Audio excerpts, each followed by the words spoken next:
Hey guys, what's up? It's Adora talking to you from lovely Pasadena, California.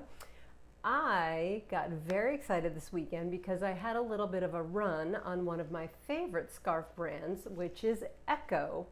And I realized I had not talked to you guys about brands before, so let's talk about Echo Scarves, a brand that is very near and dear to my heart. When I was about 15 or 16 years old, my grandmother, I thought it was my mother, my grandmother got me this really fantastic scarf, which was weird because I wasn't a big scarf wearer. But grandma got kind of hip and was giving me some cool presents. So Echo was the first brand that I ever had. Once I started selling, I realized that it was a popular brand out and about. So just a really quick history, which it's interesting. Echo is one of the brands that actually does have history. There's so many different brands that don't really go through and explain like the evolution and where they came from. So Echo started in 1923. It was founded in New York City. And rumor has it that Edgar C. Hyman used his first three initials to come up with the name. Ta-da! Apparently they had some upheaval in 1978. I think one of their family members had passed away. And they went through kind of a tricky time. Now, it must have been right around 1986 where they had Club 7. And Club 7 was sort of like a refresh on the brand that was targeted towards younger people. Hence, I had a Club 7. Supposedly, it was named after the Seven Sisters, which is the fancy schmancy colleges. Later in 1987, they did a license deal with Albert Nippon, which is another one of my favorite 80s brands, and then C.R. Gibson in 1996. Now, the reason that is important is because they did paper goods. And I would like to share with you one of my most prized possessions, Echo napkins. What? Anywho's, let's talk about some of the Echo products that you can buy from me. And before I forget, I am not being endorsed in any way, shape, or form. I am just, of course, a brand fanatic, as I always become. Let's start with this fab silk number. This is what I called it Pennsylvania Dutch, because I feel like it really has that vibe. This is a silk square. You can tell that it is, my guess, now here is the Echo label. I really wish I could give a more definitive definition of when this logo was popular. My best guess is going to be probably 70s. That's my best guess. So this is for sale on eBay, fabulous quality, and will go with many different outfits.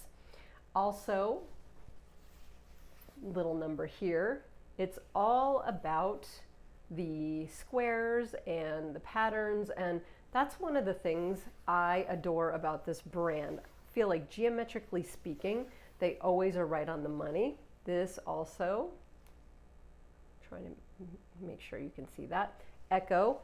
Now, I have noticed, this is just my best guess, this logo here is more 80s. Very sleek, very Alexis Carrington. Wanted to share this with you. This is a wool piece.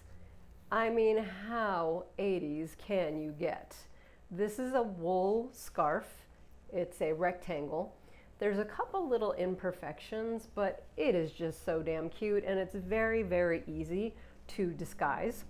And then last up, I saved my absolute favorite. You could not get more 80s if you tried. Giant, oversized floral on the borders. You can see floral on the borders. In the middle, my absolute favorite, Houndstooth.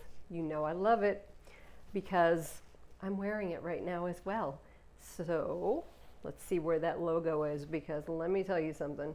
It is phenoms, and you are definitely assured that it's the real deal Holyfield. So there it is in hot pink. And what I adore about this scarf, it's embossed. So if you look really, really closely, there's a houndstooth design underneath. Last but not least, I did want to bring to your attention, I am wearing a Club 7 Echo, which is funny because the scarf I had has since, of course, gone into the ether, but this is one of my favorites. I love the Houndstooth and the Floral. Echo's designs are beyond. I highly recommend, if you're starting out collecting scarves, check out what they have. Huge fan of the geometric, huge fan of all the different designs they have, and they span, obviously, since they've been around since the 20s, vintage and modern. And there you have it. I am so glad that you stopped by, as always. If you like what you see, click subscribe. If you have questions you'd like to ask, submit them below or hit me up on Twitter. And as always, I hope you're having a glamorous day.